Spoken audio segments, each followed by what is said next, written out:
उषा के 2 बेटे थे, ऋषभ और सुनील। ऋषभ उसका सौतेला बेटा था। उषा हमेशा ही अपने सगे बेटे सुनील को ज्यादा प्यार करती थी। सुनील की शादी हो चुकी थी और ऋषभ की शादी भी निशा नाम की लड़की से हो जाती है। उषा सुनील की पत्नी कीर्ति को ज्यादा प्यार करती थी। एक दिन वो अपनी बहू कीर्ति के लिए साड़ी ले आती है। ये लो बहू, तुम्हारे लिए साड़ी लाई हूँ। कल पड़ोस की शादी में जाना है ना, तुम यही पहन कर चलना। तभी वहाँ ऋषभ आ जाता है। अरे माँ, तुम निशा के लिए साड़ी नहीं लाई? वो भी तो कल शादी में जाएगी ना?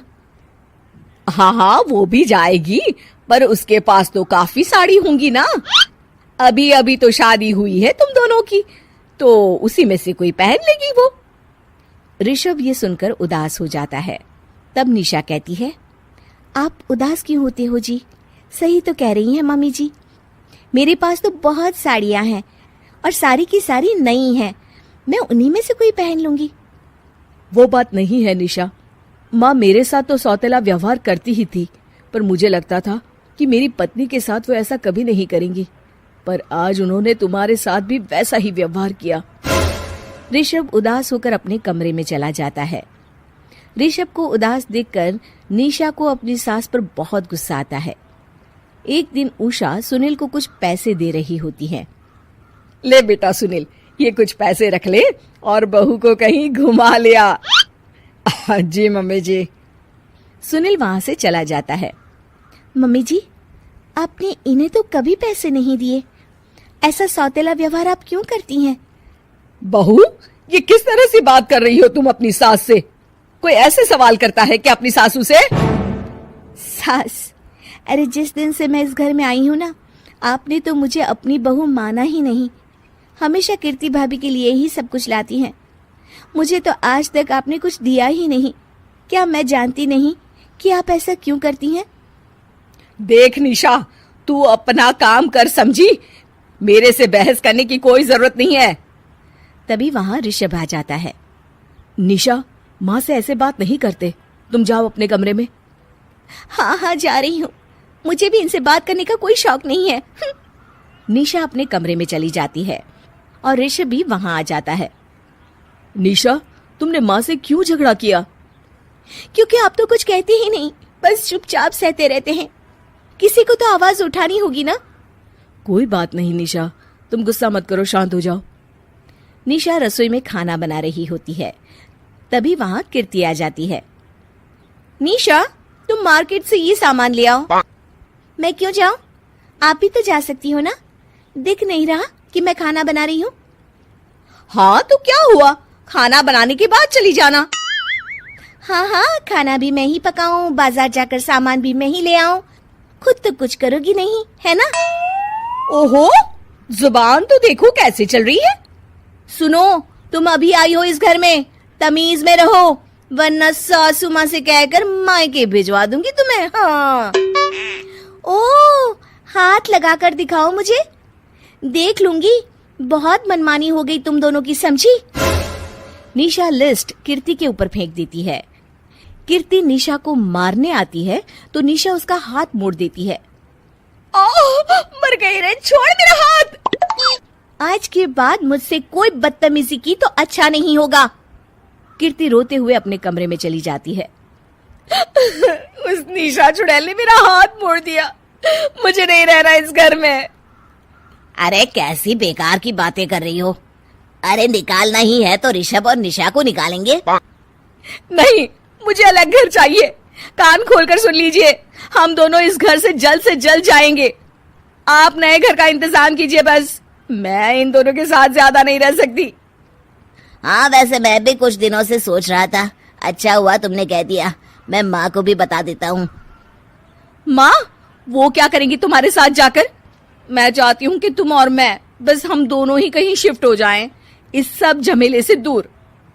अरे पर माँ को यहाँ छोड़कर इस तरह से जाना ठीक नहीं रहेगा कीर्ति। वैसे वो तुम्हें कितना प्यार भी तो करती हैं। नाम का ख्याल रखती है, क्योंकि तुम सगे बेटे हो ना, इसलिए। तुम अगर सौतेले होते तो मेरे साथ भी ऐसे ही सलूक करती जैसे अभी तुम्हारे सौतेले भाई और उसकी पत्नी से करती है। अरे पर फिर भी फिर भी कुछ भी नहीं। देखो, या तो हम दोनों इस घर से कहीं दूर जाएंगे या फिर मैं अपने मायके चली जाऊंगी। हाँ, बता देती हूँ। अच्छा बाबा, अच्छा ठीक है। सुनील अपनी माँ से बात करने आता है। माँ, मैं सोच रहा हूँ कि कीर्ति के साथ अलग घर में शिफ्ट हो जाऊं। अरे वाह बेटा, ये तो बहुत अच्छा सोचा है तुमने। कब शिफ्ट होना है हमें? मैं भी पैकिंग कर लेती हूँ। अब नहीं माँ, मैं और कीर्ति ही जाएंगे बस। आप तो यहीं रहो, ये पुश्तैनी घर भी है ना आपका। अरे बेटा, तू तो मेरा सगा बेटा है, तू ही मेरे साथ ऐसा कर रहा है। मुझे अपने साथ ले जा बेटा। तभी वहाँ कीर्ति आ जाती है। अरे माँ, आपको पता भी है कि किराए के घर में कितना खर्चा होता है, और अगर आपको भी लेकर गए तो और खर्चा होगा। आप तो बस यहीं रहो इसी घर में। कोई बात नहीं सुनील, तुम लोग चले जाओ, माँ यहीं रहेंगी हमारे साथ। हम माँ का ख्याल रखेंगे, तुम लोग अपनी गृहस्थी संभालो। निशा को ये देखकर बहुत खुशी होती है। वो मन ही मन सोचती है, अब आया ना ऊंट पहाड़ के नीचे। अब मम्मी जी को पता चलेगा, बड़ा सगा और सौतेला करती रहती थी। सगा बेटा तो जा रहा है छोड़कर, अब आएगी इन्हें अकल, और नहीं आई तो मैं अल्लाह कर रहूंगी। निशा अपनी सास को कैसे अपने सौतेले बेटे से मिलाएगी, जानने के लिए देखिए सौतेली माँ पार्ट 2।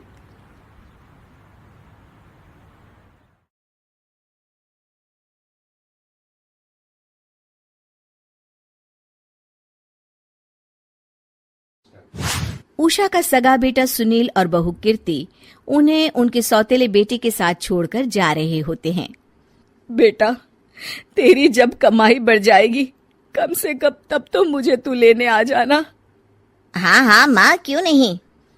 चलो भी, अब कितना लेट कर दिया है, टैक्सी इंतजार कर रही है बाहर। हाँ हाँ चलो।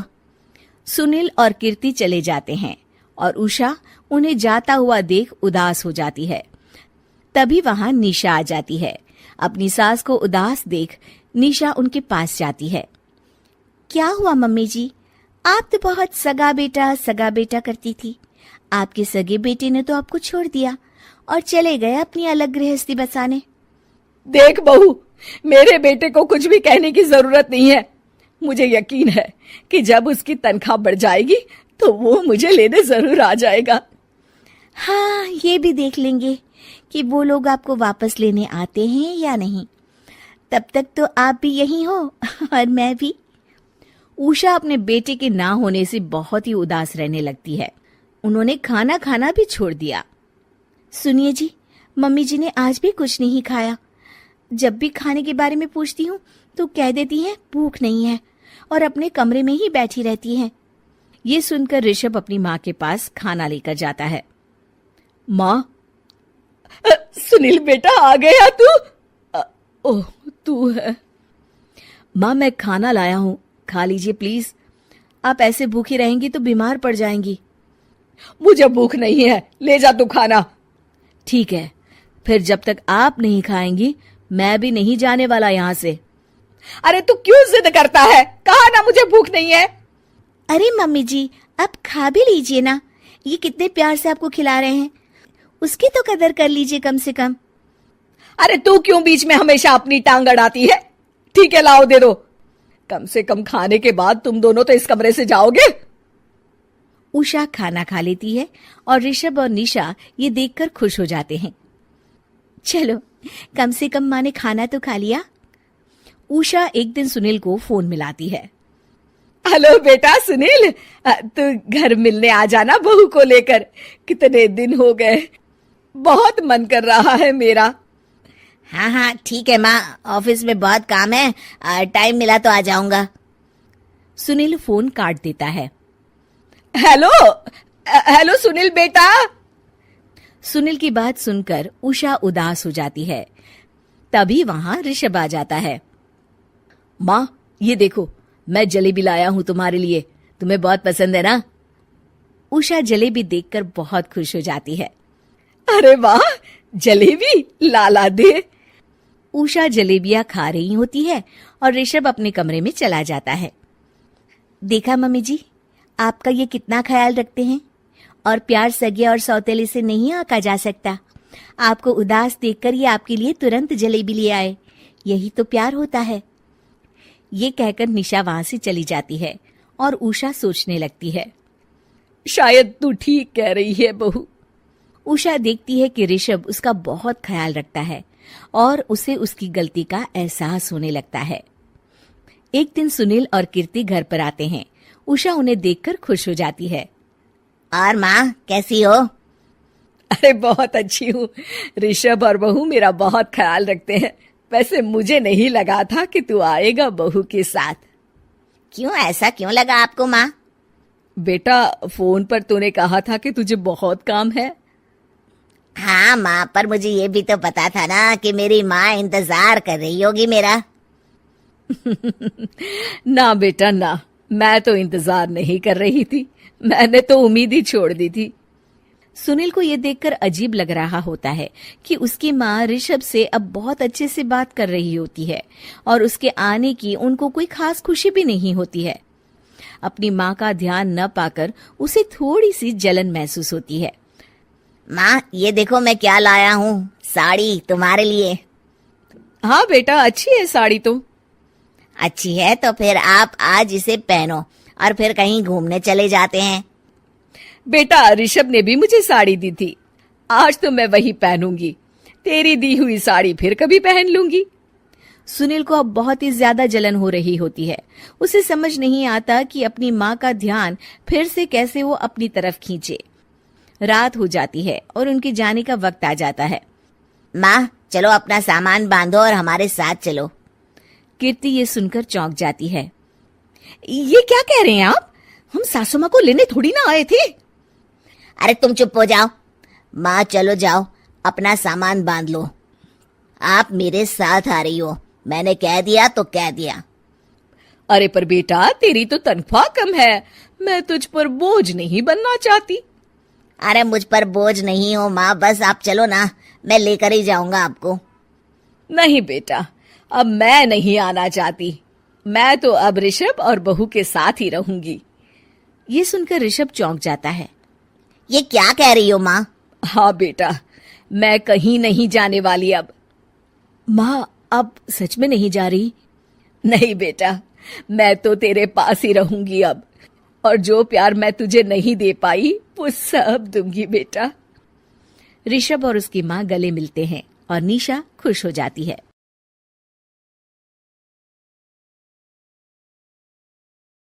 हे गाइस, उम्मीद है आप खुद को साफ और सेफ दोनों रख रहे हैं।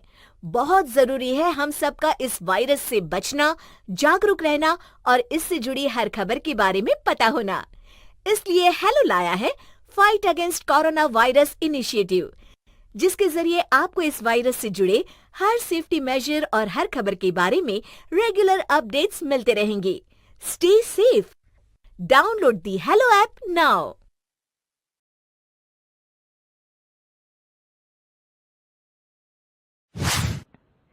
लक्ष्मी का अपने घर में पूरा दबदबा था। हिटलर की तरह वो सारा काम अपने पति और बेटे से करवाती। धीरे धीरे उसके पति की तबीयत खराब रहने लगी। सुनो जी, अब आप बुजुर्ग हो गए हो, काम में भी अब हाथ आपके फुर्ती से नहीं चलते। अरे भाग्यवान, भगवान से डर। तुझसे मैंने शादी अपने इकलौते बेटे के अच्छे पालन पोषण के लिए की थी, लेकिन तूने तो उसका बेड़ा गर्क कर दिया। मैंने क्या किया? पढ़ाया लिखाया, अब नौकरी नहीं लग रही तो मैं कैसे जिम्मेदार हो गई?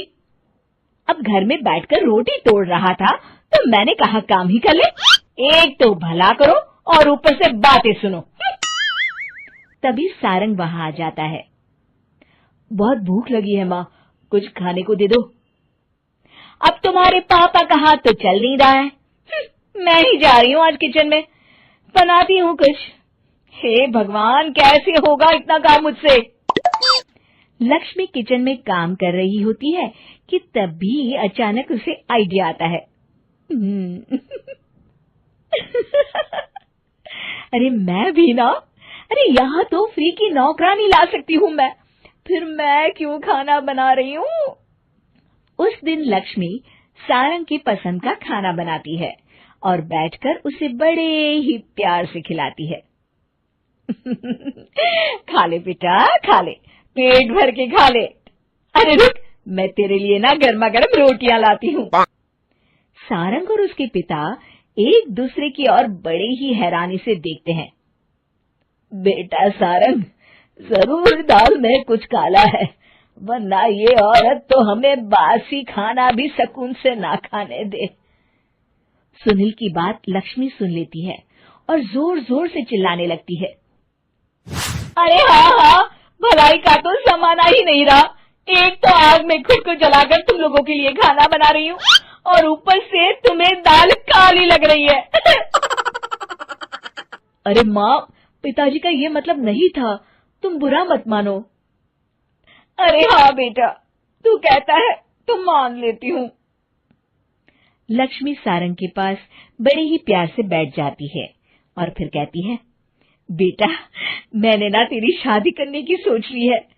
अब तेरे पिताजी के हाथ भी नहीं चलते, तो सोच रही हूँ तेरे लिए बीवी ले आऊं।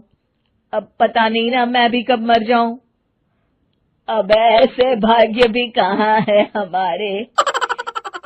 क्या कहा? अरे हाँ, तुम तो चाहते ही हो कि मैं मर जाऊं, लेकिन मैं अपनी प्यारी बहू का चेहरा देखे बिना नहीं मरूंगी। हाँ माँ, शादी तो मैं कर लूं, लेकिन मैं नौकरी नहीं करता, फिर कोई क्यों देगा मुझे अपनी बेटी? अरे क्यों नहीं देगा बेटी? इतना बड़ा घर, खेल खलियान है, किस चीज की कमी है हमारे पास? जो आएगी राज करेगी, राज। हम तो ना कर पाए राज, ये बोलो कि एक और नौकर तुम्हारे पास आ जाएगा। मैं कहती हूँ चुप हो जाओ। अरे खुद के घर का खाना बनाएगी तो क्या नौकरानी हो जाएगी? अब तुमसे तो किचन का काम होता नहीं, तो कोई तो करेगा ना। ठीक है माँ, तुम जैसा सही समझो बस। अब मेरी एक शर्त है, लड़की जो भी हो वो दिखने में कैसी भी हो या कहीं की भी हो, बस पढ़ी लिखी होनी चाहिए। अरे हाँ, ला देंगे पढ़ी लिखी बेटा, मैंने कौन सा काम करवाना है उससे। हाँ। और फिर एक दिन पास के गांव की ही रति से सारंग की शादी हो जाती है। रति दिखने में बहुत ही सुंदर थी, साथ ही साथ काफी पढ़ी लिखी थी। रति को लक्ष्मी के सौतेले होने की बात पता नहीं थी। शुरू में जब रति ने सारंग को घर का काम करते देखा तो हैरान रह गई। अरे ये तो अच्छी बात है कि आप घर का काम करते हैं, लेकिन मैं तो घर में ही हूं ना, आप क्यों कर रहे हैं जी? जाइए, आप नौकरी के लिए अप्लाई कीजिए ना। तभी लक्ष्मी वहां आ जाती है। अरे रति बहू, करने दे उसे काम। और हाँ, मेरे घर के कुछ नियम है, कायदे हैं, यहाँ बीच में ना ही बोलो तो तुम्हारे लिए अच्छा होगा। रति को लक्ष्मी की बात कुछ अजीब सी लगती है। वो समझ नहीं पाती है कि वो ऐसा व्यवहार क्यों कर रही है, लेकिन उसे लक्ष्मी के सौतेले होने के बारे में कुछ पता नहीं चलता है। फिर एक दिन तो हद ही हो जाती है।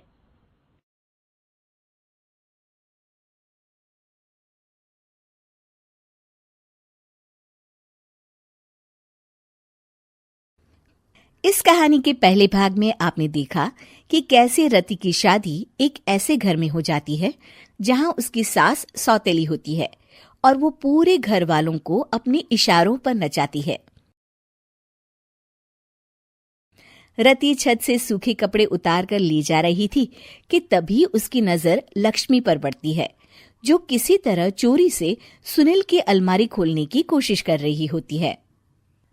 अरे ये माँ जी को क्या हो गया? चोरों जैसे क्यों आप मेरी अलमारी खोल रही हैं माँ जी? आपको क्या चाहिए मुझे बताइए।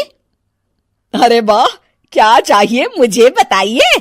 अरे मैं इस घर की मालकिन हूँ, पूरा घर मेरे इशारों पर नाचता है और तुम्हें बताऊं कि मुझे क्या चाहिए? हट यहाँ से। और वो उसे जोर से धक्का देती है। जैसे ही लक्ष्मी रति को धक्का देती है, उसके सर पर चोट लग जाती है और वो बेहोश होकर गिर जाती है। रति के आसपास पूरा परिवार खड़ा रहता है। डॉक्टर जैसे ही उसे देखकर जाता है, रति को होश आता है। अरे बेटा, तुम दूर क्यों खड़े हो? मेरे पास आओ, मैं तुम्हारी माँ हूँ, कमला। रति के मुंह से लक्ष्मी सारंग की माँ का नाम सुनती है तो हैरान सी रह जाती है। क्या बोला रति बहू? चुप कर डायन, तूने मेरे पति और बेटे का हाल बेहाल कर दिया। अब तू मेरी बहू को भी गुलाम बनाना चाहती है? रुक, अभी मजा चखाती हूँ।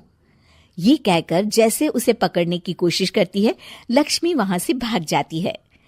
लक्ष्मी के जाने के बाद रति अपने ससुर और पति की तरफ देखकर मुस्कुरा देती है। दोनों समझ जाते हैं कि ये रति की चाल है। अगली सुबह लक्ष्मी का पति खाना लेकर खेत में जाने के लिए निकल ही रहा होता है कि लक्ष्मी उसे रोक देती है। अरे कहाँ चल दिए खाना लेकर? आज घर का काम कौन करेगा? तभी पीछे से रति आ जाती है और जोर से चिल्लाती है, कौन इनको काम पर जाने से रोक रहा है? मैं अभी उसे मजा चखाती हूँ। जैसे ही रति लक्ष्मी की तरफ बढ़ती है, लक्ष्मी घबरा जाती है। मैं तो मजाक कर रही थी बहन। आखिर मैं कौन होती हूँ रोकने वाली? मैं तो बस ये पूछ रही थी कि घर का काम कौन करेगा? कौन क्या? तू करेगी। चल उठा झाड़ू और शुरू हो जा। लक्ष्मी पूरे घर में झाड़ू पोछा लगा रही होती है कि अचानक सामने सारंग खड़ा हो जाता है। अच्छा माँ, मैं काम पर जा रहा हूँ। रति के मामा की फैक्ट्री है, मैं वहां आज से मैनेजर के तौर पर काम करूंगा। सैलरी भी अच्छी है। अरे सारंग, तुझे क्या जरूरत पड़ गई काम करने की? और बेटा तू बाहर काम करेगा तो इस बड़े से घर को मैं कैसे संभालूंगी? अभी तो पूरा काम बाकी पड़ा है। तभी वहां रति आ जाती है। अरे बेटा सारंग, जा, नौकरी पे जा रहा है ना, जा। और हाँ, आते वक्त घर के लिए सब्जियां ले आना। ये लक्ष्मी बैठी बैठी मोटी हो रही है, जरा काम भी तो कर ले। सारंग के जाने के बाद, अच्छा लक्ष्मी, सुन जरा यहाँ। लक्ष्मी अपनी बहू रति को सारंग की पहली माँ जो मर गई है वो समझकर उसके पास जाती है। अरे बहन, ऐसा क्या हो गया जो तुम्हें वापस आना पड़ा? मैं तो बड़े ही प्यार से इस परिवार को चला रही थी।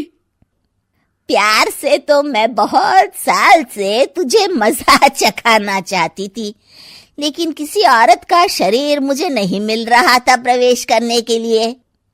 अब से ना मैं बहू के शरीर में रहूंगी। और हाँ, तूने कोई भी चालाकी दिखाई या मेरे घर के लोगों को परेशान करने की कोशिश की तो तेरा गला दबा दूंगी। लक्ष्मी रति के मुंह से ये सुनकर डर जाती है और शाम को अपने बेटे और पति के सामने जाकर कहती है, तुम दोनों मुझे माफ कर दो। मैं अब तुम दोनों को कभी परेशान नहीं करूंगी। और बहू, तुम मेरी बेटी की तरह हो, बस अब बेटी की तरह ही बनकर रहना। लक्ष्मी उन लोगों को इतना कहकर वहां से चली जाती है और उसके जाने के बाद तीनों एक दूसरे की तरफ देखकर हंस देते हैं।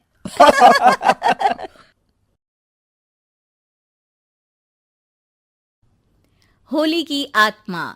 बचपन से शहर में रहने वाला मनोज इस साल होली की छुट्टियों में अपने गांव दुर्गापुर वापस आता है, जहां उसे देख पूरा गांव खुशी से झूम उठता है। जब गया था तब इतना सा था और अब देखो कितना बड़ा हो गया है। हाँ सरपंच जी, जब मैं गया था तब आप भी बहुत जवान थे और अब देखो कितने बूढ़े हो गए हैं आप। चला चलो, बढ़िया है, बच्चा घर वापस आ गया। इसी खुशी में आज रात पार्टी होगी। क्या बात है, गांव में भी पार्टियां होने लगी? वैसे अगर पार्टी की बात है तो आज क्यों सीधा होली पार्टी करते हैं। होली पार्टी की बात सुन चहल पहल में अचानक सन्नाटा छा जाता है, जिसे देख मनोज को कुछ अजीब लगता है, लेकिन तभी सरपंच बात पलट देता है। अब बहुत देर हो गई, चलो सब अपने घर चलो, पार्टी के बारे में कल सोचेंगे। मनोज भी मम्मी पापा के साथ घर आ जाता है, पर होली पार्टी और उस पर पूरे गांव की खामोशी वाली बात अभी तक उसके जहन से निकलती नहीं। पापा, होली पार्टी की बात पर सब चुप क्यों हो गए थे? अरे होगी उनकी कोई अपनी बात, मुझे गांव की पंचायती थोड़ी पता है। थक गया हूँ, चलो सो जाते हैं, कल बात करते हैं। पापा की बात मानते हुए मनोज भी सोने चला जाता है। आज तो छुपा लिया, लेकिन हफ्ते बाद जब होली का दिन आएगा तब इसे कैसे रोकोगे? अगली सुबह सूरज के साथ ही मनोज भी गांव घूमने निकल जाता है, जिस पर रास्ते में उसे अपनी ही उम्र के कुछ लड़के भी मिलते हैं, जिनसे दोस्ती कर अब वो उनके साथ घूमने लगता है। इसी तरह कुछ दिन बीत जाते हैं और होली नजदीक आने लगती है। दोस्तों, होली में 4 दिन ही बचे हैं, पर गांव में उसकी कोई तैयारियां क्यों नहीं दिख रही? क्योंकि यहाँ होली नहीं मनाई जाती। अरे पर ऐसा क्यों? वो राजा भूषण। अरे तुम 4 दिन के लिए आए हो, क्या इतना सोच रहे हो? चलो कुछ खाने चलते हैं। इसी के साथ एक बार फिर होली की बात को टलते हुए देख मनोज को शक होने लगता है। वो घर पहुंचते ही इंटरनेट पर अपने गांव और राजा भूषण के बारे में जानकारी निकालने लगता है। क्या? मुझे आज तक ये नहीं पता था। ऐसा कैसे? किसी ने मुझे कुछ बताया क्यों नहीं? सारी जानकारी लेने के बाद मनोज गांव वालों या अपने मम्मी पापा से कुछ पूछे बिना खुद ही उसकी सच्चाई के बारे में छानबीन करने लगता है, जिसके चलते वो राजा भूषण की हवेली में पहुंचता है। वाह, क्या हवेली है यार! पर क्या यहाँ सच में कोई भूत है? हेलो भूत जी, कोई है क्या? हम इस साल गांव में होली सेलिब्रेट कर रहे हैं, क्या आप उस पर थोड़ा इंटरव्यू देंगे? मनोज के ऐसा बोलते ही गांव में तूफान उठ जाता है और हवेली में रखी सारी चीजें हिलने लगती है। एक अदृश्य शक्ति मनोज को धक्का देकर हवेली से बाहर निकाल दरवाजा बंद कर लेती है। ये सब देख मनोज हैरान रह जाता है। क्या अभी मुझे हवा ने धक्का देकर बाहर निकाल दिया? मेरे होते हुए इस गांव में कभी होली नहीं मन सकती, इसलिए दोबारा ऐसी कोशिश भी मत करना, अंजाम बुरा होगा। आवाज सुन मनोज हैरानी से इधर उधर देखने लगता है, पर उसे कोई दिखाई नहीं देता। वो गांव वापस आ जाता है, जहां तूफान की वजह से सब कुछ तहस महस हो चुका होता है। आखिर ये तूफान आया कैसे? ना ऐसा कोई मौसम था और ना ही हमने होली का त्योहार मनाने की बात की थी। सरपंच की बात पर कोई रिएक्शन दिए बिना मनोज चुपचाप अपने घर चला जाता है। इस तरह देखते ही देखते होली का दिन भी आ जाता है और मनोज रंग लेकर गांव में निकल जाता है, लेकिन गांव पूरी तरह खाली होता है। अरे त्योहार का दिन है, धूमधाम की जगह मातम क्यों मनाया हुआ है? मनोज की आवाज सुन सब अपने घर की खिड़कियां खोल के घर के अंदर से ही उसे वापस जाने के लिए कहने लगते हैं, पर वो किसी की नहीं सुनता। तुझे पहले भी समझाया था, अगर होली खेलने की कोशिश भी की तो अच्छा नहीं होगा। अरे बात मान लो बेटा, तुम्हें सच नहीं पता। मुझे सब पता है। सालों पहले इस राजा ने एक अंधविश्वास फैलाया और आप लोग आज तक उसे मानते आ रहे हो। अरे बेटा, जब तुम पैदा भी नहीं हुए थे उससे भी बहुत पहले से इस गांव पर होली का श्राप है। अगर गांव में होली का त्योहार मनाया जाता है तो प्रलय आना पक्की बात होती है। राजा भूषण इस सब में नहीं मानते थे और त्योहार मनाने लगे, जिसके चलते होली वाले ही दिन पहले उनके बेटे की और फिर उनकी मृत्यु हो गई। तभी से गांव की रक्षा के लिए उनकी आत्मा उस हवेली में रह रही है। सबकी बातें सुन मनोज उलझन में पड़ जाता है। सोचना भी मत मनोज, अगर तुमने इस परंपरा को तोड़ने की कोशिश भी की तो उसका परिणाम इस गांव और गांव के लोगों के लिए अच्छा नहीं होगा। मुझे भी यकीन नहीं हो रहा कि आप लोग एक बेतुकी बात को मानकर सालों से रंगों के त्योहार को मातम की तरह मनाते आ रहे हो।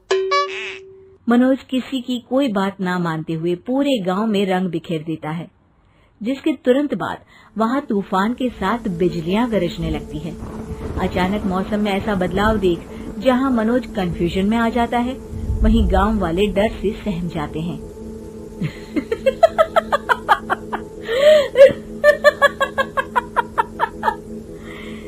इस लड़के ने हम हमारे जैसे सिर्फ अपने स्वार्थ के लिए नहीं बल्कि पूरे गांव की खुशियों के लिए यहाँ होली मनाई है, जिस वजह से अब इस गांव पर होली का श्राप टूटता है। ऐसा बोलकर राजा का भूत वहां से गायब हो जाता है, जिसके बाद गांव के लोग धूमधाम से होली मनाते हैं। खुशियों के रंग गांव में बिखरे ही होते हैं कि अगली सुबह अचानक मनोज कहीं गायब हो जाता है और एक बार फिर गांव में होली का नया राज शुरू हो जाता है।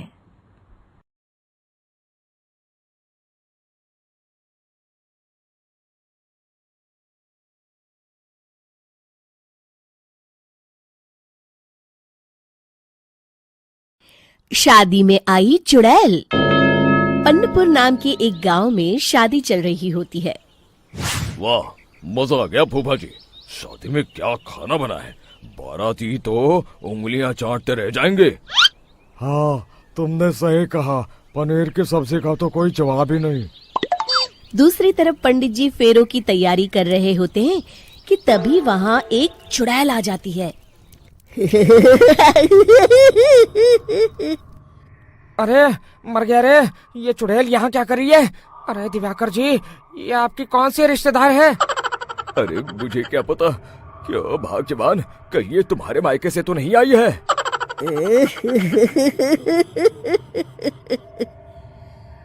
तुम लोगों की इस गांव में बारात लाने की हिम्मत कैसे हुई?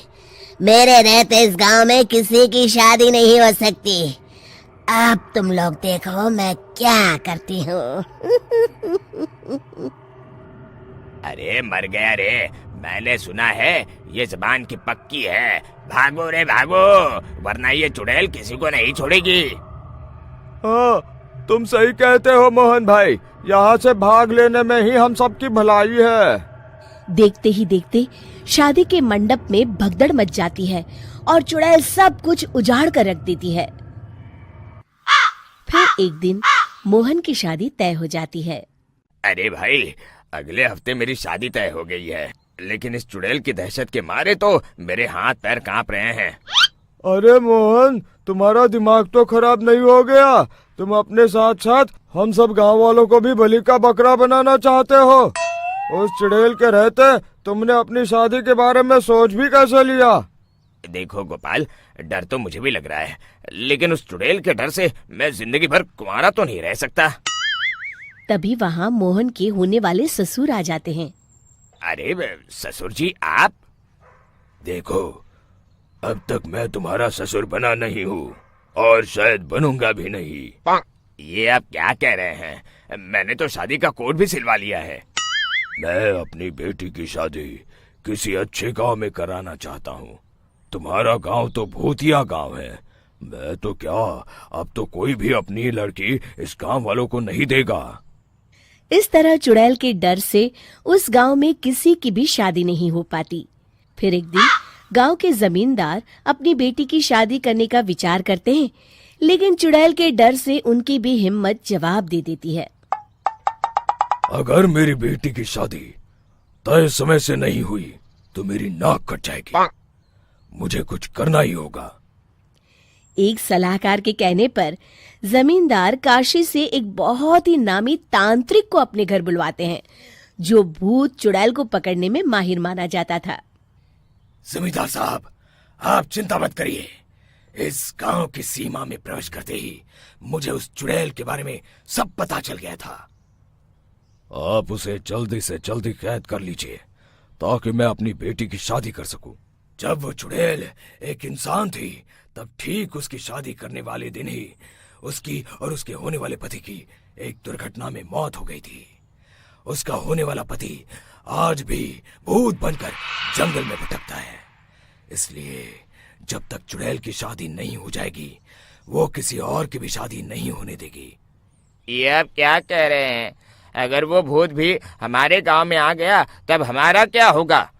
ये आदमी बीच में बहुत बोलता है, इसे बाहर निकालो। उसके बाद तांत्रिक बताते हैं कि अगर उस भूत के साथ चुड़ैल की शादी करा दी जाए तो वो चुड़ैल हमेशा हमेशा के लिए उस गांव को छोड़कर चली जाएगी। जमींदार साहब, आप अपनी बेटी की शादी की तैयारी शुरू कर दीजिए। मैं कुछ गांव वालों को अपने साथ लेकर उस भूत को ढूंढने जंगल की ओर जाता हूँ। इस तरह जमींदार निश्चित होकर अपनी बेटी की शादी करवाने लगते हैं, लेकिन तभी वहाँ चुड़ैल आ जाती है। मैंने तुम गांव वालों को समझाया था ना कि इस गांव में कभी कोई शादी नहीं करेगा। लगता है तुम लोग मुझे हल्के में ले रहे हो।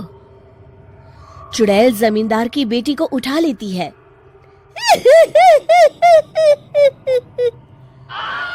अब देखती हूँ बिना दुल्हन के तुम लोग शादी कैसे करोगे। मैं इसे अपने साथ ले जा रही हूँ। छोड़ मुझे, पिताजी, मुझे बचाइए। अरे कोई मेरी बेटी को बचाओ। तभी तांत्रिक उस भूत को लेकर वहां पहुंचता है। अरे भाग्यवान, रुको, इन मासूमों को परेशान मत करो, मैं आ गया हूँ, अब तुम मेरे साथ चलो। चुड़ैल बहुत खुश हो जाती है। आप आ गए, चलिए अब हम मंदिर में चलकर शादी कर लेते हैं। अरे अरे अरे अरे, ये क्या कह रही हो? मंदिर में जाके दोबारा मरना है क्या? चलो, आज से हम जंगल में रहेंगे। चुड़ैल चली गई, अब मेरी शादी हो जाएगी। इस तरह सभी गांव वाले खुशी से झूमने लगते हैं। शादी का लड्डू। एक बहुत ही कंजर्वेटिव फैमिली से ताल्लुक रखने वाली शिखा को लड़के वाले देखने आने वाले होते हैं। पता है शिखा, ये लड़का बहुत ही अच्छा है। अगर ये हाँ बोल देना तो सोच की बन गई तेरी किस्मत। वाह जी वाह, लड़के ने हाँ कर दी तो किस्मत, और ना कर दी तो जाने दोगी ना दोस्तों के साथ ऋषिकेश? बोलो माँ। अरे कुछ तो शर्म कर लड़की, जब देखो तब घूमना। अरे तेरी उम्र में तो मेरे बच्चे हो गए थे। तभी अभी अपने परिवार के साथ आ जाता है। वो शिखा की ओर देखता ही नहीं है, जबकि शिखा उसे घूर रही होती है। अरे शिखा, अभी को घर दिखाओ। अरे नहीं नहीं आंटी। अरे जाओ ना, घर देख कर आओ, शिखा से बात भी कर लेना और समझ भी लो एक दूसरे को। शिखा, जिसे पहले भी कई लड़के देख कर जा चुके थे, उसके लिए ये बड़ी बात नहीं थी। ये टेरेस है, यहाँ से शहर का सबसे अच्छा व्यू दिखता है। मुझे व्यू देखने का बड़ा शौक है। देखो, मैं तुमसे शादी नहीं कर सकता। शिखा अभी की तरफ देखने लगती है। अब मैं किसी और से प्यार करता हूँ। माँ नहीं मान रही है, इसलिए रोज एक लड़की दिखाने ले जाती है। देखो तुम मना कर देना। हेलो मिस्टर आशिक, मैं क्यों मना कर दूं? तुम्हारी प्रॉब्लम है, तुम मना कर दो। और हाँ, थोड़ा जल्दी कर देना, कल मुझे दोस्तों के साथ जाना है कहीं। देखो मैं मना करूंगा तो माँ को शक हो जाएगा। अरे तो मैं क्या करूं? फुकट में टाइम खराब कर दिया। दोनों नीचे आते हैं, जहाँ अभी का मुंह लटका होता है। हाँ बेटा, कैसा लगा घर? माँ, मुझे अभी पसंद नहीं है, मैं इससे शादी नहीं कर सकती हूँ। अरे कैसी बात कर रही हो बेटी? वो ठीक कह रही है आंटी, मैं भी इससे शादी नहीं कर सकता। सभी चले जाते हैं। माँ, उसका कहीं और प्यार व्यार चल रहा था, बोला तुम मना कर दो तो मैंने मना कर दिया। झूठ बोल रही है तू, मुझे तो लगता है कि तेरा ही कहीं। तौबा तौबा माँ, कैसी बात कर रही हो? अब जल्दी से मैं चली पैकिंग करने। वहीं अभी के घर उसकी माँ। देखा, उस लड़की ने खुद ही मना कर दिया। अरे मेरी तो किस्मत ही खराब है, जिस लड़की के पीछे तू लगा है वो जानता भी है कैसी है। बेटा वो तेरे साथ तेरे पैसों के लिए है सिर्फ, क्यों समझ नहीं रहा? शिखा जैसी लड़कियां जिस घर की बहू बनेगी उजाला करेगी घर में। लेकिन माँ, रिमी भी अच्छी लड़की है, एक बार मेरे कहने पर मिल तो लो उससे। ले आना कल। अभी खुश हो जाता है और अगले दिन रिमी को लेकर माँ के पास पहुँचता है। पता है रिमी, कल माँ फिर एक लड़की को दिखाने ले गई थी। मैंने तो उस लड़की से साफ कह दिया कि मैं किसी और से प्यार करता हूँ। तुम्हारी माँ की उम्र हो रही है, लेकिन समझ नहीं आता, ना खुद चैन लेगी ना लेने देगी। तभी वहाँ माँ आ जाती है। किसके चैन की बात कर रही हो रिमी? अभी मुझे जरा पानी ला दोगी प्लीज? मैं तब तक आंटी से बात करती हूँ। ओके ठीक है माँ, प्लीज रिम्मी को समझने की कोशिश करना एंड रिम्मी be sweet as you are. अभी चला जाता है, लेकिन फिर वो किसी काम से वापस माँ के पास आता है, जहाँ उसके कान में रिम्मी की आवाज पड़ती है। देख बुढ़िया, तुझे सास बनवाने का मुझे कोई शौक नहीं है, लेकिन करो क्या, तेरे बेटे से मोटी पार्टी कोई समझ में नहीं आ रही है। तभी वहाँ अभी आ जाता है। ये कैसे बात कर रही है तू मेरी माँ से? चिल्लाओ मत, मैं किसी की ऊंची आवाज नहीं सुन सकती। माँ, आप इस लड़की के बारे में सच बोल रही थी, निकल जाओ मेरे घर से। रिम्मी के जाने के बाद माँ, मैं इसे बहुत अच्छी लड़की समझता था, लेकिन कोई बात नहीं बेटा, परेशान ना हो, तू जा कहीं घूम कर आ। अब क्या, एक और शिखा निकली ऋषिकेश के लिए, तो अभी भी वहीं आ जाता है और दोनों का आमना सामना हो जाता है। अरे तुम यहाँ, क्या बात है, कहाँ है तुम्हारी वो दोस्त? अब वो तो वही है, मैं तो बस अकेला ही आ गया। ओह, तो तुम हमारे ग्रुप के साथ आ जाओ ना, अगर तुम्हारी वाली को बुरा ना लगे तो। अभी को अब शिखा के मुंह से ये बात पसंद तो नहीं आती है, लेकिन बेचारा कहता भी तो क्या। हाँ, अब क्या, शिखा के साथ बिताए 2 दिन में ही अभी को उससे प्यार हो जाता है। तुम कितना रसीला गाना गाती हो। वैसे तुम भी कम अच्छा नहीं गाते। हाँ, कॉलेज में स्टेज पर गाता था। वहीं से तुमको प्यार भी हुआ होगा। वैसे तुम बहुत डेडिकेटेड हो। देखो, मैं अब उस रिश्ते में नहीं हूँ। और अभी शिखा को सारी बात बता देता है। अरे ये क्या बात हुई, ऐसे तो फिर मैं ही अच्छी रही जो इन सब चक्करों में पड़ी ही नहीं। हाँ, ये तो है, तुम तो अच्छी हो ही। तो क्या मैं घर आकर बात कर सकता हूँ तुम्हारी मम्मी से हमारी शादी की? शिखा को भी अभी पसंद आ गया था, वो शर्मा जाती है। घर आकर अभी माँ से सारी बात करता है और शाम को सभी शिखा के घर जाते हैं, जहाँ दोनों की शादी तय हो जाती है।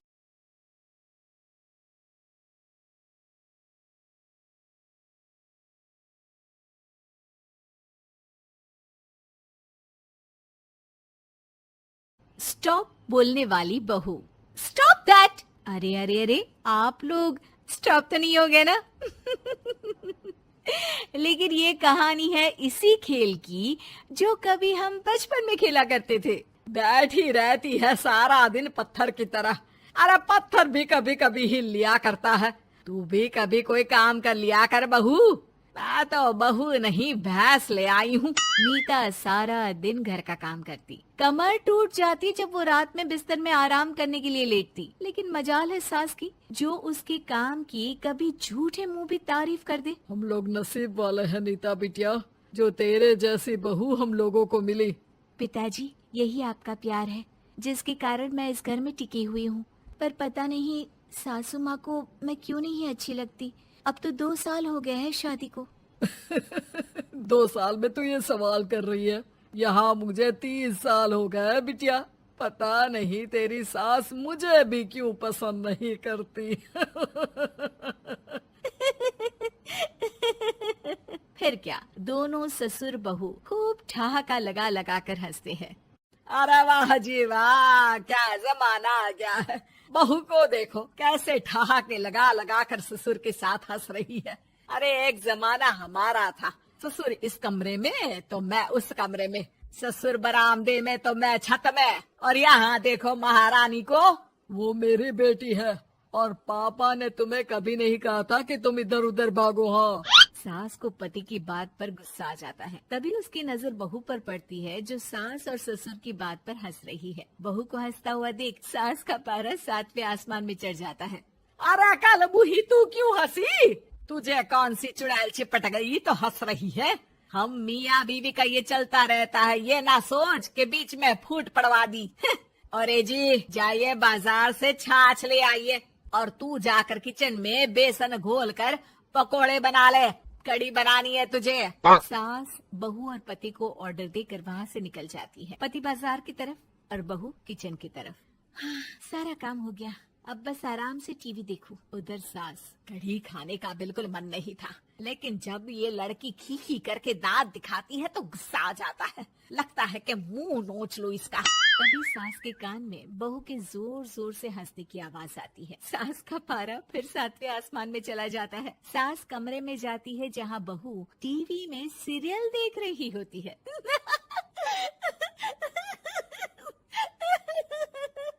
अरे पागल हो गई है तो बता दे, पागल खाने छोड़ाऊं तुझे?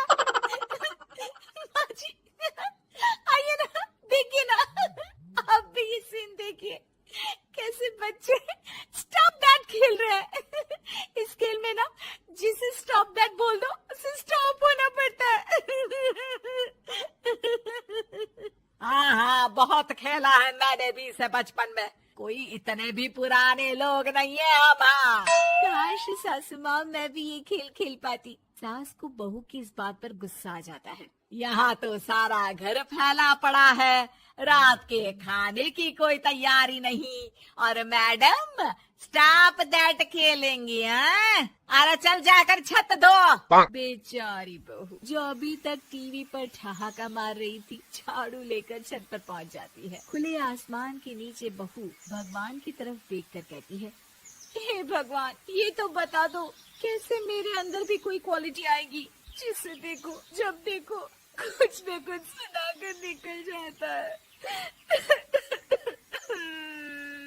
वो रोने लगती है, लेकिन करती भी तो क्या, भाग्य में जो लिखा है वो तो होगा ही। बहू पूरी छत साफ करके नीचे आती है जहाँ सास मजे से बैठकर टीवी देख रही होती है और जोर जोर से हंस रही होती है। टीवी में वही स्टॉप दैट वाला सीरियल चल रहा होता है। मासूम बहू फिर से टीवी देखने लग जाती है। कितना मजेदार गेम है। सास को फिर बहू पर गुस्सा आ जाता है। अरे उसे तो बहू के हंसने की आवाज ही चुभती है। तुझे स्टॉप दैट खेलने का बहुत मन कर रहा है ना?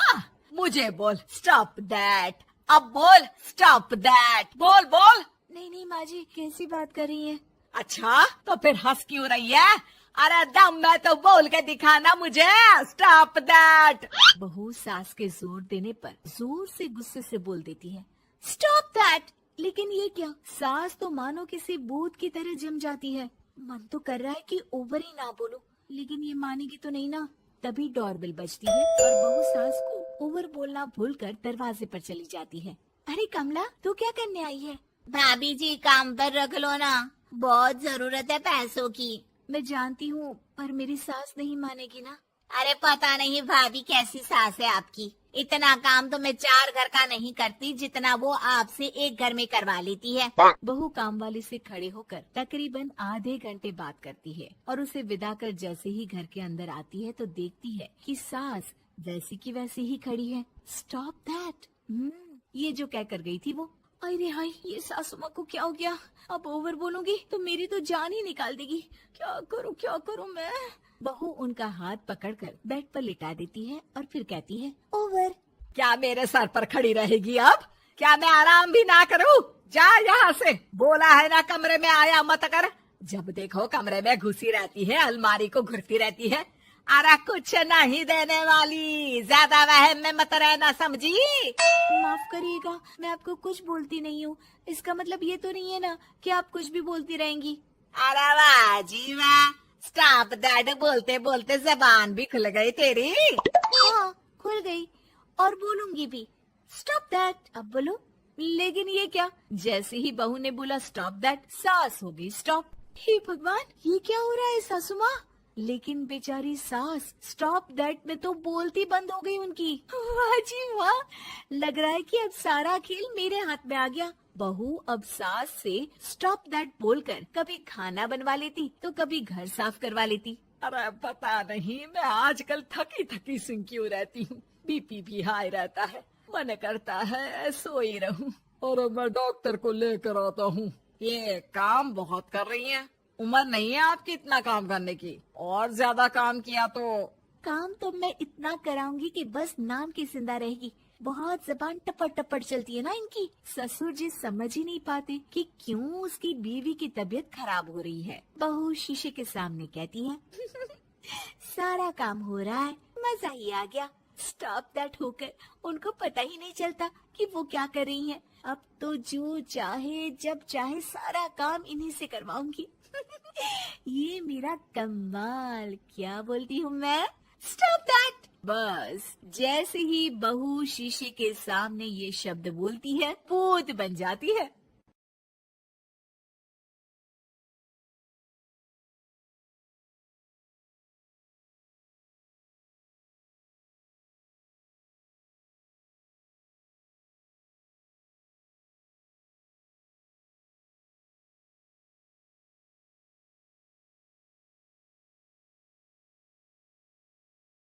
हाय बेचारी बहू।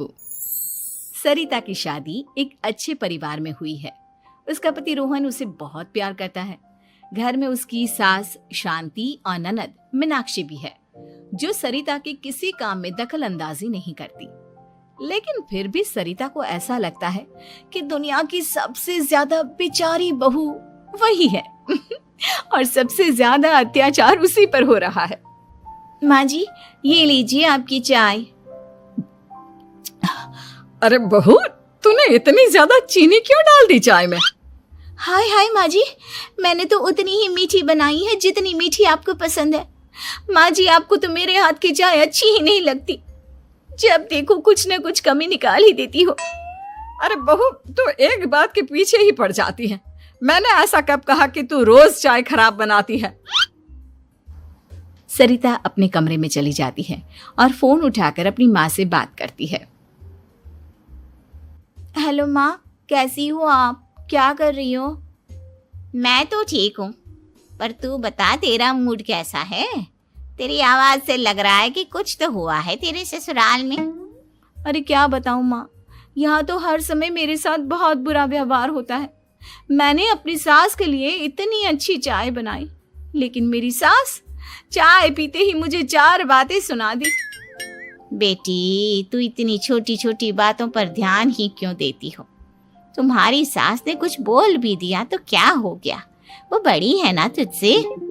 माँ ने इतना समझाया, लेकिन इस बात का सरिता पर कोई असर नहीं हुआ। अपनी बेचारी बहू की छवि वो बदलना ही नहीं चाहती। अगली सुबह सब नाश्ते के टेबल पर बैठकर नाश्ता कर रहे थे, तभी सरिता ने अपने पति से कहा, सुनिए जी, मुझे ना आज बाजार से कुछ सामान लेकर आना है। आज आप ऑफिस से आने के बाद मुझे लेकर चलना ना। भाभी, मुझे भी कुछ किताबें खरीदनी है। आप दोनों जा ही रहे हो तो मेरी किताबें भी ले आना। लो, अभी तो बात ही की है बाजार जाने की, तो एक फरमाइश आ गई। माँ जी, आप भी बता दो कुछ, और हाँ, मोहल्ले वालों से भी बोल दो अगर वो कुछ मंगवाना चाहते हो तो। बेचारी मीनाक्षी अपना सा मुंह लेकर रह गई। ये सब देखकर रोहन से चुप नहीं रह गया और वो गुस्से में बोला, सरिता, क्या हो गया है तुम्हें? मीनाक्षी ने तो सिर्फ किताबों के लिए बोला है। तुम्हें मीनाक्षी से इस तरह से बात नहीं करनी चाहिए। माफी मांगो उससे अभी। क्या? मैं माफी मांगू? दिन भर आपके घर के काम करूं मैं, आपकी और आपके घर वालों की बातें सुनूं मैं, और अब माफी भी मैं मांगू? ऐसा कभी नहीं हो सकता। ये बोलकर सरिता वहां से चली जाती है। एक दिन उनकी पड़ोसन घर आती है।